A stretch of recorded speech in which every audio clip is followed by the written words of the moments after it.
Hi there. Today I wanted to pop on and just show you a couple of the first things that I bought for my market garden that I'm starting in 2026. You can call it a market garden or a small farm, but this is really just to show the size and how I'm gonna sell and just to recommend a couple of items for anyone out there who might wanna start in the future. So I'm just gonna hop right into it. First, I'm gonna show you this. I got this actually off of my wedding registry. This is a pretty large soil blocker here. You can see, I don't have the exact dimensions, but I do know that those little black squares there are 3/4 of an inch. And in this bad boy, you can fit these cute little babies. And so that's gonna be great for potting up. I'll show you. They're gonna fit right in there. That's gonna be so awesome. So these are the two soil blockers that I'm gonna roll with for all of my seeds starting. If I need to, I will purchase either an in-between size, and I do have some like 3-inch pots if I need to pot up again after the large soil blocker. But besides that, I'm gonna try and roll with just those until I get them outside. Let's see what's next. I did buy some heat mats. There's 4 of these. I'm considering buying temperature little monitors that basically read the exact temperature for you, because these aren't gonna do that. It says on them that it will raise the temperature by about 10 to 20 degrees Fahrenheit, 5 to 11 degrees Celsius above the ambient air temperature, which is actually why I can't grow in the basement anymore, because we just learned we have such bad insulation in the basement. We should stop paying for the electric to try and heat it, because it's never gonna work. So I gotta move it upstairs. That's okay. Anyway, back to the main topic. Let's see.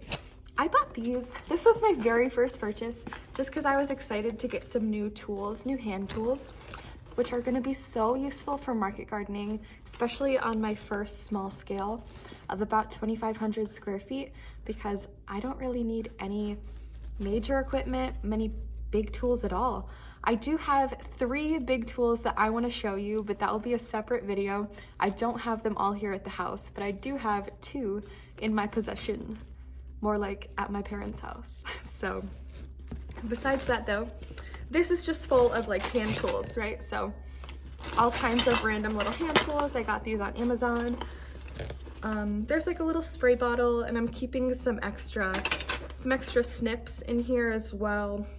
And it came with this little like spray bottle.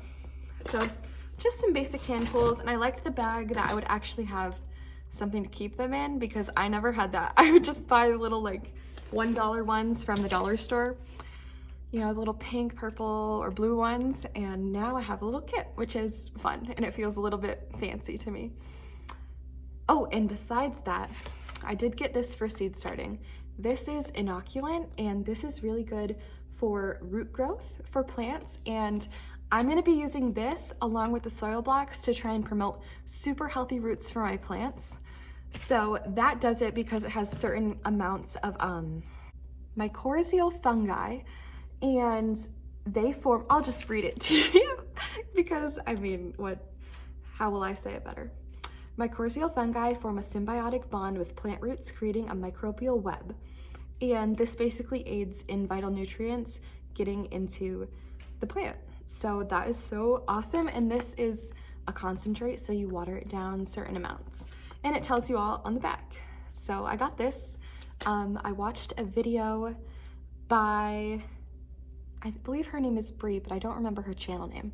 I'll put it up here if that's helpful for you. And she had a video that made me buy this, because I was like, I want to have healthy plant roots too. So besides that, what else have I done? Oh, let me tell you. Soil blocking is really good for plant roots because there is no shock coming out of a root bound container. They will not get root bound, and you can just plant them into more soil. There's no plastic to block the roots at all. It's fantastic, and that's one of the main reasons I went with soil blocks. That, and it's way cheaper. So besides that, I have already showed my grow rack. I have a bunch of seeds, and I guess that's just how I'll end the video, by showing you a ton of seeds. Don't worry, I won't go through them all. Unless you want me to, then comment below and tell me that you want to see all the seeds I have. Okay. I hope this video will be helpful for someone who wants to start a small farm / market garden in the future. I'm gonna be glowing, and so are my plants, and I'm gonna be growing all vegetables and flowers. All right, you guys have a wonderful day, and thanks for watching. Hope it was helpful. Bye.